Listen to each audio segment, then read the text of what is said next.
할렐루야. 부활하신 주님께 영광과 찬양을 올립니다. 주님의 한없는 사랑과 은혜에 다시 감사드립니다. 주님의 부활을 통해 우리에게 새 생명과 희망을 주신 것에 또 감사드리며 그 은혜를 항상 기억하게 하여 주옵소서. 우리의 믿음이 더욱 깊어지고 서로 사랑하며 맡겨진 우리의 사명을 충실히 이행하도록 인도해 주시기를 간절히 기도합니다. 여러 가지 어려움으로 고통받는 이들에게도 주님의 평안과 위로를 전할 수 있는 귀한 도구가 되게 하옵소서. 부활의 기쁨을 온 세상에 전하고 모든 사람이 주님의 사랑을 경험할 수 있도록 우리를 사용하여 주시기를 바랍니다. 오늘 이 자리에 모인 모든 성도들에게 축복의 손길을 내리시고 부활의 소망으로 가득 채워주시기를 기도합니다.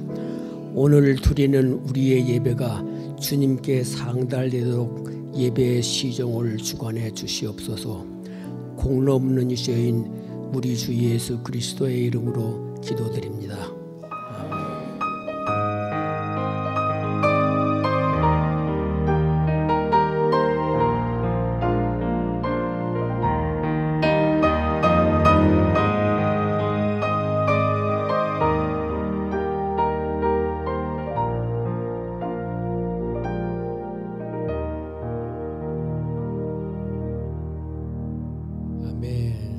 감사합니다.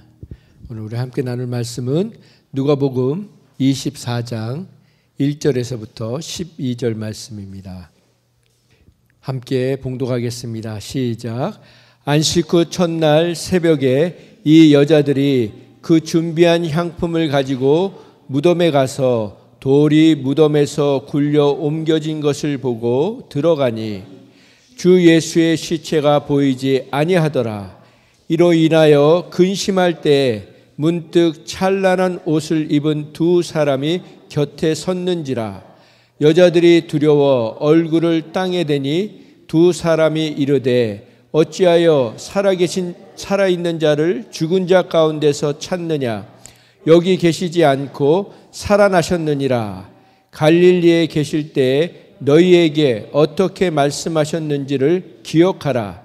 이르시기를 인자가 죄인의 손에 넘겨져 십자가에 못 박히고 제3일에 다시 살아나야 하리라 하셨느니라 한데 그들이 예수의 말씀을 기억하고 무덤에서 돌아가 이 모든 것을 11 사도와 다른 모든 이에게 알리니 이 여자들은 막달라 마리아와 요한나와 야고보의 모친 마리아라. 또 그들과 함께한 다른 여자들도 이것을 사도들에게 알리니라. 사도들은 그들의 말이 허탄한 듯이 들려 믿지 아니하나 베드로는 일어나 무덤에 달려가서 구부려 들여다보니 세마포만 보이는지라. 그 된 일을 놀랍게 여기며 집으로 돌아가니라. 아멘. 네, 오늘은 부활을 믿어라, 영생을 믿어라 라는 제목으로 함께 말씀 나누겠습니다. 여러분, 부활을 믿으십니까? 정말 믿으십니까? 영생을 믿으십니까? 오늘 우리에게 부활이 새롭게 믿어지고 그래서 날마다 영생을 누리는 저와 여러분 되기를 간절히 소망합니다. 참으로 감격스러운 날입니다. 우리 주님께서 부활하신 이 부활을 기념하고 감사하는 참으로 감격스러운 날입니다. 우리 그리스도인들에게는 이 부활이 핵심인 것입니다. 예수님의 부활이 가장 중요한 사건인 것입니다. 그래서 우리 기독교는 예수님의 십자가와 부활 위에 세워진 것입니다. 그래서 사도 바울은 그리스도의 부활을, 예수님의 부활에 대해서 이렇게 설명하고 있습니다. 고린도전서 15장 말씀입니다. 같이 읽어볼까요? 시작. 그리스도께서 다시 살아나신 일이 없으면 너희의 믿음도 헛되고 너희가 여전히 죄 가운데 있을 것이요 또한 그리스도 안에서 잠자는 자도 망하였으리니. 예수님께서 다시 살아나신 일이 없다면, 그것이 가짜라면 우리의 믿음은 다 헛것이라는 것입니다. 그리고 우리는 여전히 죄 가운데 있다는 것입니다. 그 죄의 문제를 해결받지 못하고 있다는 것입니다. 그것뿐만 아니라 예수님을 믿고 죽었던 사람들, 하나님을 믿고 죽었던 사람들, 그 믿음의 사람들, 그 사람들의 삶이 다 허망한 죽음과 같다는 것입니다. 그리고 19절 말씀 같이 읽어볼까요? 시작. 만일 그리스도 안에서 우리가 바라는 것이 다만 이 세상의 삶뿐이면 모든 사람 가운데 우리가 더욱 불쌍한 자이니라. 그러나 이제 그리스도께서 죽은 자 가운데서 다시 살아나사 잠자는 자들의 첫 열매가 되셨도다. 아멘. 그렇습니다. 만약에 우리가 예수님을 믿는다고 하면서도 우리가 바라는 게 그냥 이 세상에서 잘 먹고 잘 살고 건강하게 사는 것, 그게 전부라면, 이 세상의 삶이 전부라면 우리는 모든 사람 가운데 가장 불쌍한 사람이라는 것입니다.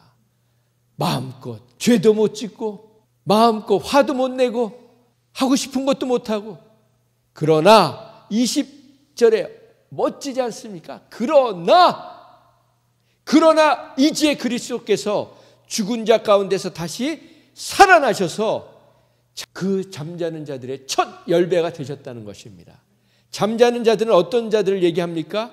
믿음을 지키며 살아갔던 사람들, 믿음을 따라 주님을 붙들고 소망 가운데 살아갔다가 주님 앞에 간 사람들, 그 사람들에게 첫 열매가 되셨다는 것입니다. 그렇습니다. 예수님의 부활이 없었다면 우리들은 이 세상에서 가장 불쌍한 사람일 것입니다.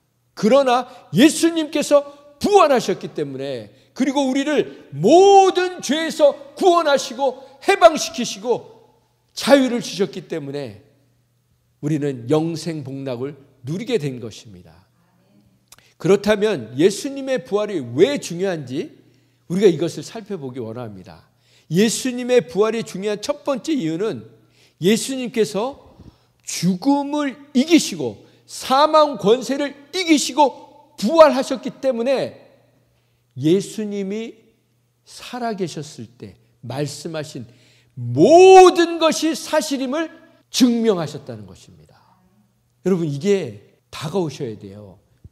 예수님이 부활하신 것은 그냥 우리에게 영생만을 주시기 위한 것이 아니고요, 예수님이 살아계셨을 때 많은 말씀, 많은 기적, 이적을 행하시지 않았습니까? 그런데 만약에 예수님께서 그런 놀라운 가르침과 기적을 베푸시고 병자를 고치시고 귀신을 내어 쫓으시고 죽은 자를 살리시고 이 놀라운 일들을 행하셨는데, 만약에 예수님이 부활하지 못하시고 죽으셨다면, 그냥 땅속에 묻혀서 한 줌의 흙이 되셨다면 이것만큼 허망한 것이 없다는 것입니다. 왜요? 결국엔 자기 자신을 못 살렸잖아요.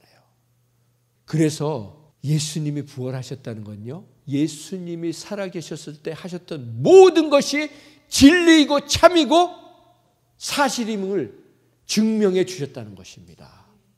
그래서 모든 것이 영원토록 가치 있고 의미 있게 되었던 것이 바로 예수님의 부활 때문인 것입니다.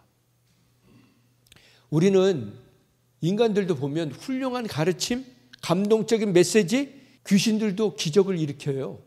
병을 낫기도 합니다. 이런 건요, 인간들이 흉내낼 수 있는 거예요. 그러나 부활은 누구도 흉내낼 수 없는 것입니다. 이 부활의 증거가, 예수님의 부활의 증거가 명백하다는 것을 성경 곳곳에 기록하고 있습니다. 그 중에 하나가 사도행전입니다. 같이 읽어볼까요? 시작. 그가 고난받으신 후에 또한 그들에게 확실한 많은 증거로 친히 살아계심을 나타내사 40일 동안 그들에게 보이시며 하나님 나라의 일을 말씀하시니라. 예수님이 부활하시고 바로 승천하신 게 아니에요. 40일 동안 무려 40일 동안 이 땅에 계시면서 자신이 살아계심을 사람들에게 보여주시고 천국의 복음을 다시 확증시켜 주셨습니다. 공동번역엔 이렇게 번역을 했어요. 예수님께서 돌아가신 뒤에, 십자가에서 돌아가신 뒤에 다시 살아나셔서 40일 동안 사도들에게 자주 나타나셨다. 그리고 여러 가지 확실한 증거로 당신이 살아계심을, 여전히 살아계심을 친히 보여주셨다는 것입니다. 사도 바울도 그래서 이렇게 고백을 했습니다. 고린도전서 15장 3절에 시작. 내가 받은 것을 먼저 너희에게 전하노니 이는 성경대로 그리스도께서 우리 죄를 위하여 죽으시고 장사 지낸 바 되셨다가 성경대로 사흘 만에 다시 살아나사 게바에게 보이시고 후에 12 제자에게와 그 후에 500여 형제에게 일시에 보이셨나니. 어떻게 살아나셨다고 합니까? 3절에 성경대로, 성경의 말씀대로, 약속대로 살아나셨다는 것입니다. 그래서 그리스도께서 무엇을 위해서요? 3절에 우리의 죄를 위해서 죽으시고 장사된 바 되었다가 성경대로 사흘 만에 다시 살아나셨다는 것입니다. 그래서 게바에게 보이시고 12 제자에게와 그 후에 500여 형제에게, 형제 자매에게 일시에 한순간에 나타나셔 보이셨다는 것입니다. 그런데 이 고린도전서 15장을 쓸 때 그 당시에 그 중에 지금까지 대다수는 살아있다는 것입니다. 그리고 어떤 사람들은 잠들었으며 그 후에 야고보에게 보이셨으며 그 후에 모든 사도에게와 맨 나중에 만삭되지 못하여 난 자와 같은 이 사도 바울에게도 보이셨다는 것입니다. 그뿐만 아니라 지금 이 시대에도 살아계신 예수님을 만났다고 하는 증인들이, 증거들이, 간증들이 끊임없이 일어나고 있지 않습니까? 여러분과 저도 그 증인이지 않습니까? 그렇습니다. 주님은 죽음을 이기시고 부활하신 것입니다. 그러면 예수님의 부활이 왜 이렇게 중요한지 오늘 본문을 통해서 우리가 좀 살펴보기 원합니다. 오늘 본문 1절 한번 같이 읽어볼까요? 시작. 안식 후 첫날 새벽에 이 여자들이 그 준비한 향품을 가지고 무덤에 가서, 안식 후 첫날이라고 기록하고 있습니다. 지금 우리는 주일을 지키고 있지 않습니까? 구약시대에 주일은 안식일이었습니다. 그런데 예수님의 부활을 믿는 우리들은 더 이상 토요일인 안식일을 지키지 않고 예수님이 부활하신 안식 후 첫날, 안식일이 지난 그 다음 날인 주일, 이 날을 안식일로 지키고 있는 것입니다. 주님의 날로 지키고 있는 것입니다. 예수님이 죽으실 당시에 많은 여인들이 예수님이 죽으시는 자리까지 함께 했습니다. 그들은 예수님이 운명하시자 미리 준비한 장례 용품, 이 시신이 부패하고 냄새가 나는 것을 제거하기 위한 향품을 미리 가지고 예수님의 무덤에 동이 트기 전에 갔습니다. 그런데 그 여인들은 예수님의 시신이 안치되는 것과 안장되는 것과 세마포로 싸는 걸 다 봤거든요. 그리고 큰 돌이, 무거운 돌이 그 앞에 막히고 병사들에 의해서 임봉되는 것까지 다 봤습니다. 그런데 안식 후 첫날 가보니까 이 무덤에 돌이 옮겨져 있는 거예요. 그리고 시신이 보이지 않는 것입니다. 그래서 2절 말씀처럼 돌이 무덤에서 굴려진 것을 보고 들어가 보니 예수의 시체가 보이지 않더라. 이로 인하여 근심할 때 당황했다는 것입니다. 당황하고 근심할 때 문득 갑자기 찬란한 옷을 입은 두 사람이 곁에 서 있는지라. 천사가 나타난 것이죠. 그때 5절 말씀, 여자들이 두려워 얼굴을 땅에 대니 두 사람이 이르되, 함께 읽어볼까요? 시작. 어찌하여 살아있는 자를 죽은 자 가운데서 찾느냐? 어찌하여 살아있는 자를 죽은 자 가운데서 찾느냐? 여기 계시지 않고 살아나셨느니라. 그러면서 말씀하십니다. 갈릴리에 너희들과 예수님이 함께 계실 때 너희에게 어떻게 말씀하셨는지를 기억하라. 그러면서 예수님이 하신 말씀을 상기시켜 줍니다. 인자가 죄인의 손에 넘겨져 십자가에 못 박히고 제3일에 다시 살아나야 하리라 하셨느니라. 그러자 그들이 이 예수님의 말씀을 기억하고 9절 무덤에서 돌아가 이 모든 것을 11사도와 그리고 11사도와 함께 있었던 모든 사람들에게 알리니 이 여자들은 막달라 마리아와 요한나와 야고보의 모친 마리아라. 또 그들과 함께한 다른 여자들도 있었는데 그 여자들도 이 사실을 사도들에게 알렸다는 것입니다. 그런데 중요한 것은 11절부터입니다. 그런데 그 사실을 알렸는데 사도들은 그들의 말이 어떻게 들렸다고요? 허탄한 듯이 들렸다는 거예요. 허탄한 듯이 들렸다.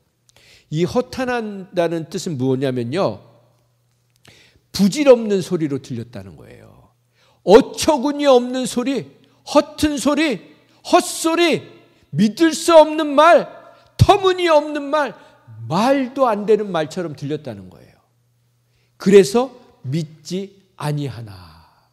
그런데 12절의 말씀에 베드로는 일어나 무덤으로 달려가서 구부려 들여다보니 세마포만 있는지라. 그리고 나서 그 된 일을 놀랍게 여기며 집으로 돌아가니라. 여기서 우리가 오해할 수 있는 아주 오해하기 딱 좋은 말이 이 표현이에요. 놀랍게 여기며. 이 말은요, 어메이징하게 느꼈다는 게 아니에요. 이상하게 여겼다는 거예요. 이상하게. 의아하게 여겼다는 거예요. 다른 말로 하면 믿지 못했다는 거예요. 저는 말씀을 준비하면서 이 베드로의 반응처럼 정말 이 놀라운 일, 이상한 일, 의아한 일을 발견하게 됐습니다. 말씀을 준비하면서 이런 생각이 떠올랐어요. 예수님께서는 누누이 계속해서 반복해서 자신의 죽음과 부활에 대해서 너무도 분명하고 구체적으로 말씀해 주셨어요. 십자가에 못 박혀서 죽는다고 하셨잖아요. 그냥 죽는 것도 아니고 십자가에 못 박혀서, 그리고 사흘 만에 부활하신다고 했잖아요. 그런데 이렇게 구체적으로 말씀했음에도 불구하고 성경 어떤 곳에도 단 한 사람도 예수님의 말씀을 믿지 않았습니다. 이게 정말 놀라운 일 아닙니까? 이상한 일 아닙니까? 정말 의아한 일 아닙니까? 예수님이 살아계셨을 때 죽은 자들을 살리셨잖아요. 많은 죽은 자들을 살리지 않으셨습니까? 그 중에 대표적인 사람이 나사로 아니에요. 나사로는 죽은 지 나흘이 됐다고요. 사흘이 아니고 나흘이 됐다고요. 그래서 썩은 송장 냄새가 나고 있었다고요. 그 썩은 송장을 살리셨다고요, 예수님이요. 그러면 최소한 예수님이 다시 살아날 거에 대한 기대는 하고 있어야 되지 않습니까? 이렇게 무덤에 가서 시신이 없으면 정말 예수님이 살아나셨나? 생각이라도 해야 되지 않습니까? 근데요, 단 한 사람도, 베드로와 요한뿐만 아니라 막달라 마리아, 여기 지금 여인들 많이 나오잖아요. 이 여인들 모두가 예수님이 살아나실 것에 대한 기대와 소망은 하나도 없었던 거예요. 누구도 부활을 믿지 않았습니다. 이거 정말 놀라운 일 아닙니까? 예수님이 그래서 결국엔 나타나셨잖아요, 제자들에게요. 그런데 예수님이 부활하셔서 눈앞에 나타나셨는데도 여전히 믿지 않고 의심하는 사람들이 있었습니다. 마가복음 16장인데요. 같이 읽어볼까요? 9절 말씀 시작.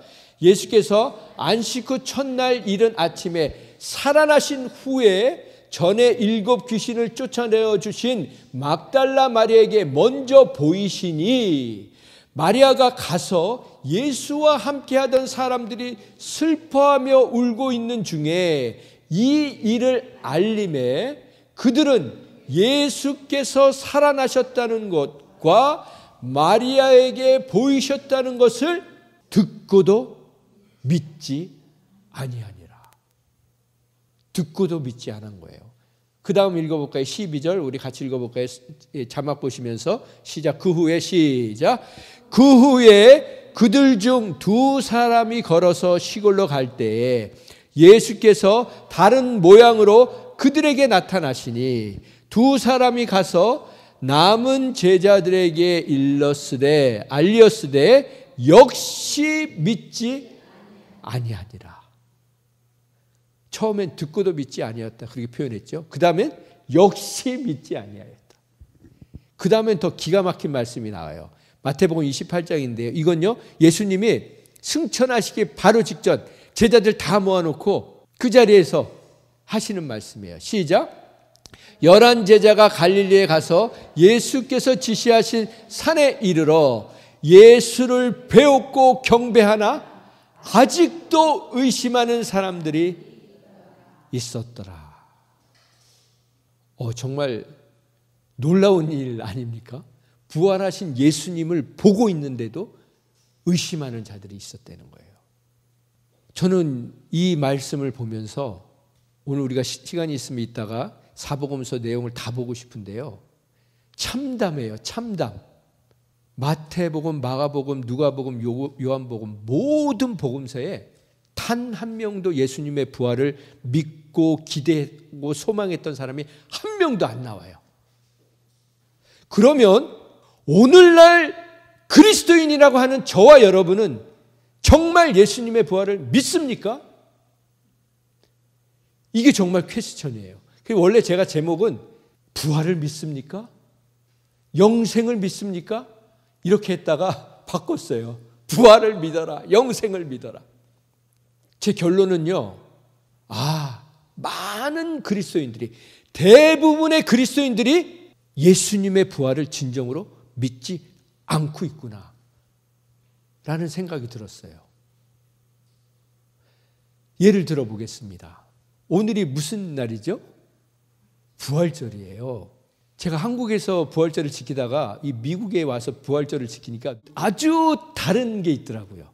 한국에서는 부활절은 어떻게 보면 그리스도인들만의 잔치예요. 근데 미국은요, 부활절하고 크리스마스는요, 모든 미국인의 잔치처럼 보여요. 평소에 교회 한 번도 안 나갔던 사람들이요, 크리스마스하고 부활절은 어떻게들 많이 나오는지 몰라요. 지금 이 가까운 미국 교회 한 군데는요, 이 부활절 예배가 8번을 드려요. 8번을. 토요일날 3번 드리고요, 주일날 5번을 드려요. 이분들은 새벽 예배도 안 하는 분들이잖아요. 미국 분들은요. 첫 예배가 6시 반에 있어요. 제가 시간이 있으면 가보고 싶었어요. 이분들이, 미국 사람들이 이때 나올까? 8번을 드린다고요. 왜요? 그만큼 오니까 예배를 드리는 거잖아요. 그렇다면 1년에 한 번에서 2번 나오는 그들이 정말 예수님의 부활을 믿기 때문에 교회에 나올까요? 저는 그들이 믿는다, 안 믿는다 단정하기 전에 한 가지를 생각해 봤으면 좋겠어요. 정말 우리가 예수님의 부활을 믿고 예수님의 부활이 나와 직접적인 관계가 있는지를 믿는다면 1년에 한 번 교회 나올 수 없습니다. 물론 오늘 하루라도 교회 나와서 말씀을 들으면서 부활의 의미를 깨달을 수 있고 예수님을 만날 수 있어요. 만약에 그렇게 예수님의 부활을 믿게 되면, 예수님을 만나고 부활을 믿게 되면 그 다음부터는 결코 1년에 한두 번 예배 드릴 수 없습니다. 그런 신앙생활을 할 수가 없습니다. 그건 마치 결혼한 부부가 1년에 한두 번 만나는 거하고 똑같아요. 이것이야말로 허탄한 것입니다. 허탄한 말을 영어로는요, 넌센스예요. 넌센스. 예수님의 부활을 부활의 첫 열매라고 표현했습니다. 그 말은 예수님의 부활을 통해서 예수님을 믿는 모든 자들에게 부활을 선물로 주셨다는 거예요. 우리도 부활하게 되었다는 것입니다. 우리도 영생하게 되었다는 것입니다. 그런데 여러분, 예수님의 부활과 나사로의 부활은 틀려요. 나사로의 부활은 그냥 육이 살아났다가 또 죽었잖아요. 예수님의 부활은요, 영원히 죽지 않는 몸으로 부활하신 거예요.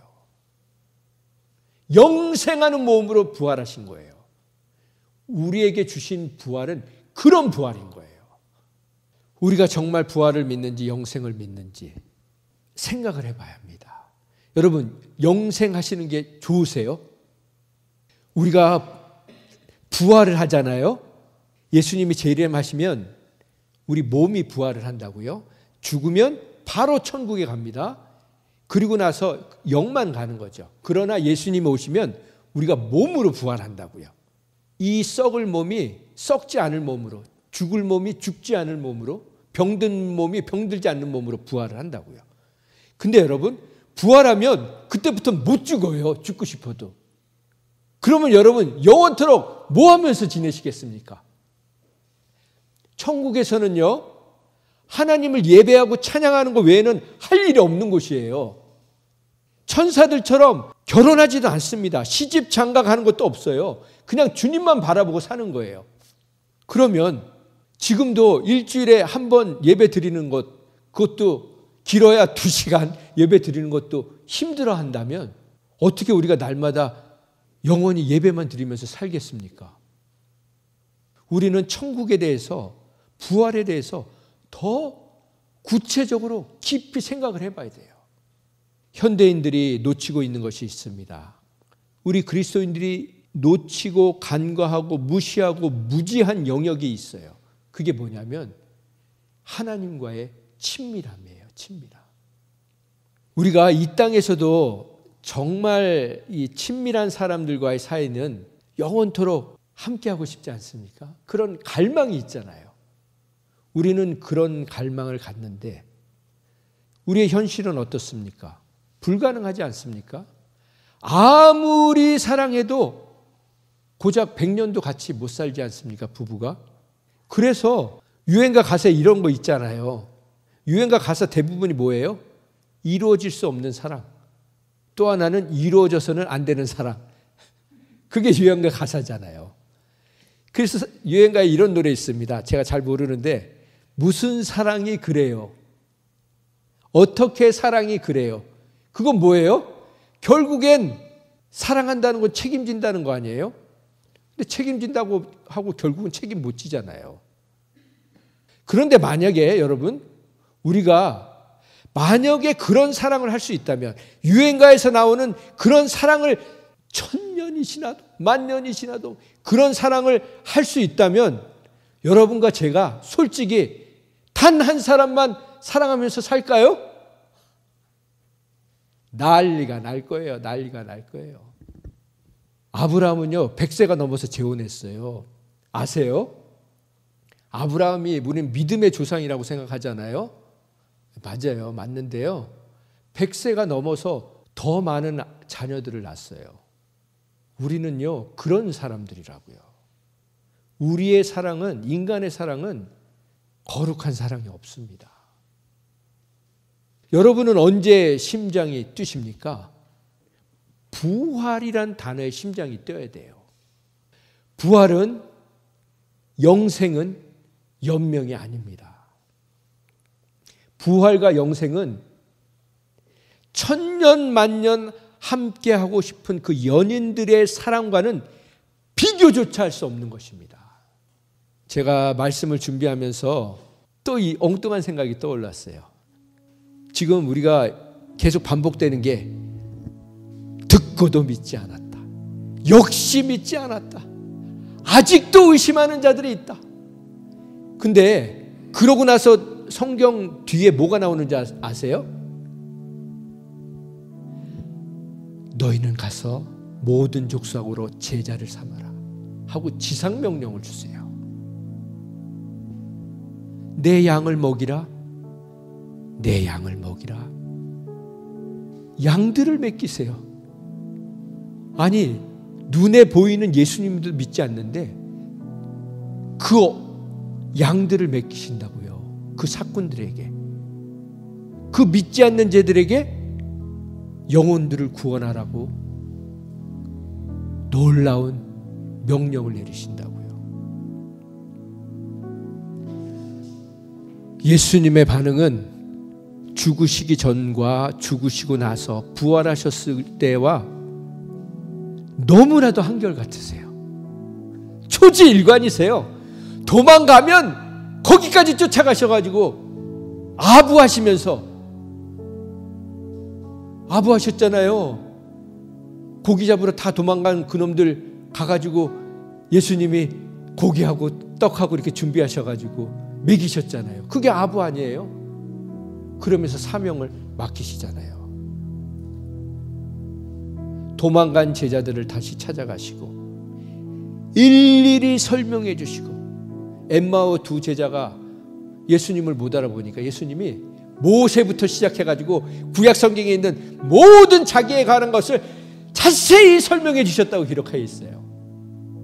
그러니까 그 사람들의 마음이 뜨거워지기 시작했습니다. 그리고 나서 자신을 드러내 보여주셨잖아요. 먹이시고 달래시고. 그러면서 제가 깨닫게 된 것은, 하나님은 언제나 우리의 기대와 소망과 믿음을 뛰어넘어서 역사해 주시는 분이십니다.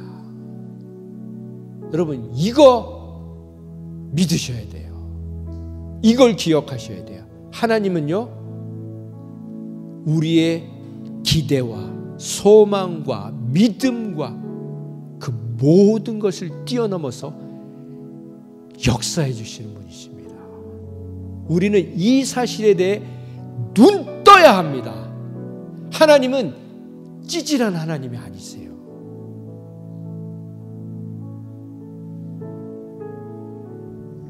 그래서 에베소의 말씀에 이렇게 기록하고 있습니다. 같이 읽어볼까요? 시작.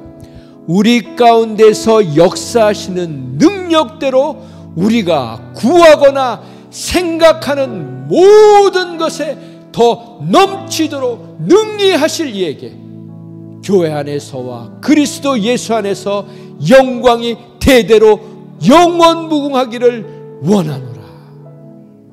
하나님은요, 제가 늘 느끼는 거예요. 전에부터 지금까지 왜 하나님은 나를 편애하실까? 여러분 하나님이 저를 얼마나 사랑하시는지 진짜 아시면요, 질투 나셔가지고 돌아가실걸요. 그렇게 하나님이 저를 편애하신다고요.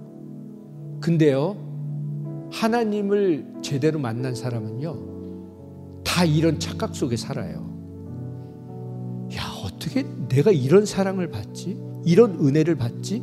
이런 용납을 받지? 다른 사람은 벌만, 잘못만 하면 몽둥이 드시는데, 회초리 드시는데, 제가 잘못하면 그냥 못 본 척 하세요.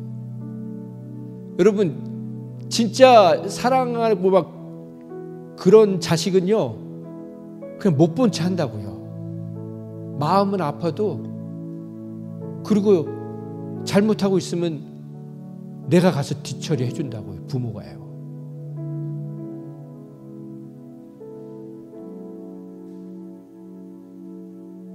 천국은요, 영생은요, 부활은 단언컨대 우리가 이 땅에서 단 한 번도 경험해보지 못하고 생각도 못하고 상상도 못한 삶이 될 것입니다.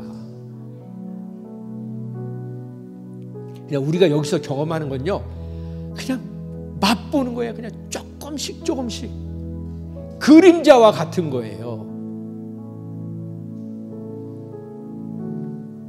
그때는 우리가 그림자가 아니라 얼굴과 얼굴을 맞대고 주님의 손을 잡고, 주님이 내 안에, 내가 주님 안에, 예수님이 내 안에, 성령님이 내 안에, 내가 주님 안에.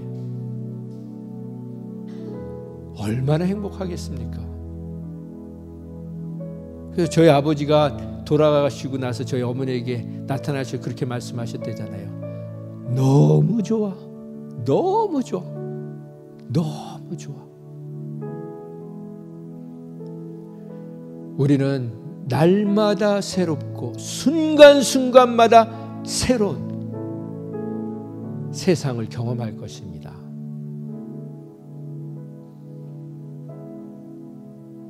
우리가 그런 부활을 정말 믿는다면 1년에 한두 번 예배할 수 없습니다. 예배 시간이 길다고 말할 수 없습니다. 그러면서 저는 우리 삶 가운데 어떻게 적용할 수 있을까를 생각해 봤어요. 그 중에 하나가 무덤에 대한 생각이 바뀝니다. 예수님의 부활을 진짜 믿으면 무덤에 신경 쓰지 마세요, 여러분. 우리는 이 땅에서 떠나는 순간 즉시 하나님 앞에 갑니다. 중간에 거치는 거 없어요. 여러분, 중간에 거치기 시작하면요, 거기서 더 이상 올라갈 사람 아무도 없습니다. 이 땅에서는 우리가 가리고 숨길 수 있지만 저 세상에 가서 뭘 가리겠어요? 다 드러날 텐데. 그러면 거기서 우리가 뭔가를 검열을 받는다면 누가 거기서 통과를 하겠습니까? 그냥 엑스레이로는 통과될지 몰라도요, MRI는 통과 안 되잖아요. 통과 못해요. 하나님의 의의 기준에 통과 못한다고요. 근데 예수님의 십자가 사건은 모든 의의 기준을 없애버리신 거예요. 그냥 받아주시기로 작정하신 거라고요.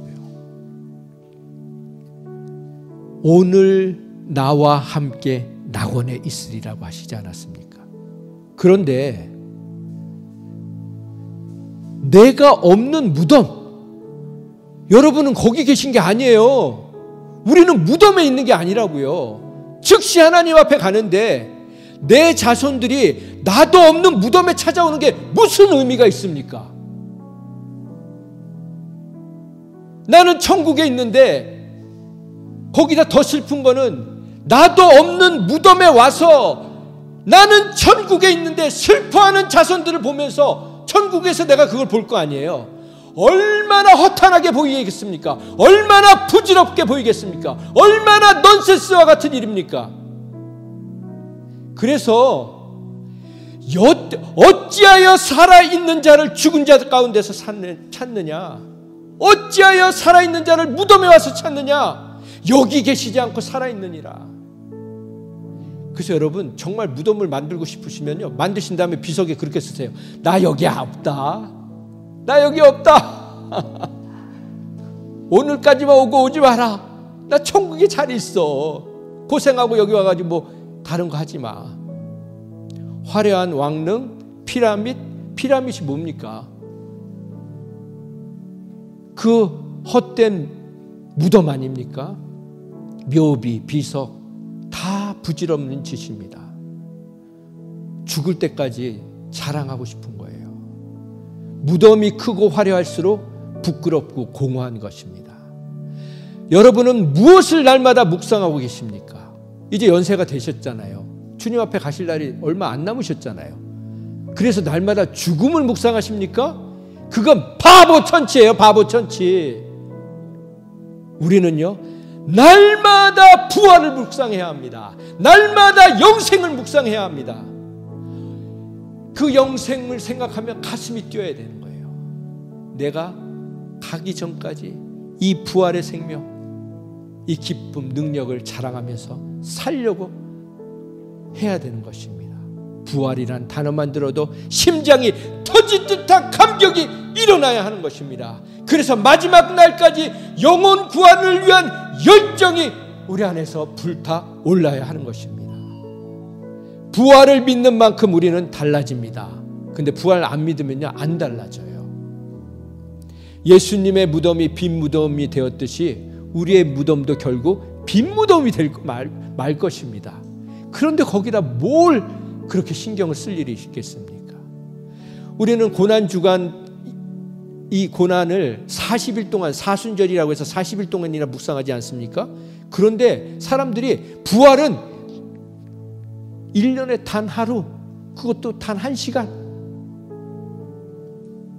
이러고서 살면 안 돼요. 날마다 우리는 부활을 묵상하면서 살아야 합니다. 예수님이 말씀하셨습니다. 저를 따라서 해보실래요? 나는 부활이요 생명이니 나를 믿는 자는 죽어도 살겠고 무릇 살아서 나를 믿는 자는 영원히 죽지 아니하리니 내가 이것을 믿어라.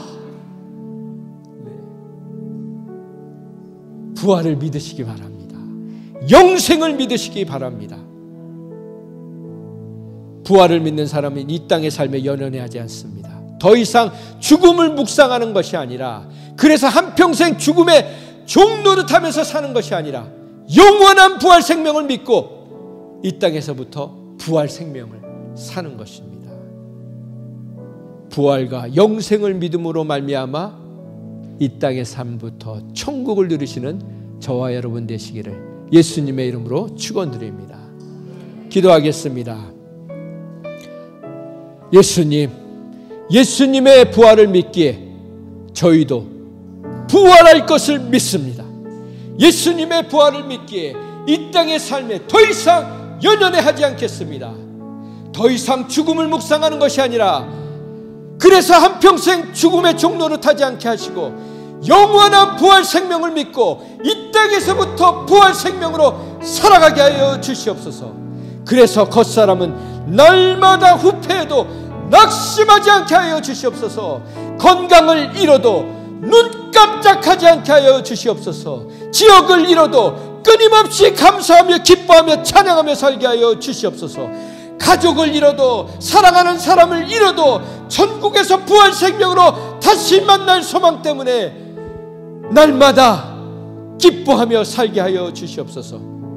그래서 언젠가 우리들의 육신의 장막이 무너질 때 영원히 죽지 않고 영원히 썩지 않고 병들지 않는 몸으로 부활하여 사랑하는 주님과 함께 영원히 거룩한 사랑으로 영생할 것을 확신하게 하여 주시옵소서. 우리에게 영생의 문을 활짝 열어주신 예수님을 찬양합니다. 이제는 자신의 아들을 죽이셔서 우리에게 영생의 길을 만들어주신 하나님 아버지의 놀라우신 사랑과 피와 물을 쏟으시며 치욕과 멸시와 모욕을 당하시면서 죽기까지 사랑하셔서 우리에게 영생의 문을 활짝 열어주신 예수님의 놀라우신 사랑과 그 사랑을 믿어지게 하시고 깨닫게 하셔서 더 이상 연명하는 삶이 아니라 영생을 누리는 삶으로 변화시켜 주시는 성령님의 놀라우신 사랑이 예수님의 부활과 예수님이 우리에게 주신 영생을 믿기로 작정함으로 인해서 이 땅에서부터 영원한 생명을 누리며 전하며 살기로 작정한 심령 위에 지금부터 영원토록 함께해 주실 줄을 거룩하신 예수님의 이름으로 축원드립니다. 아멘.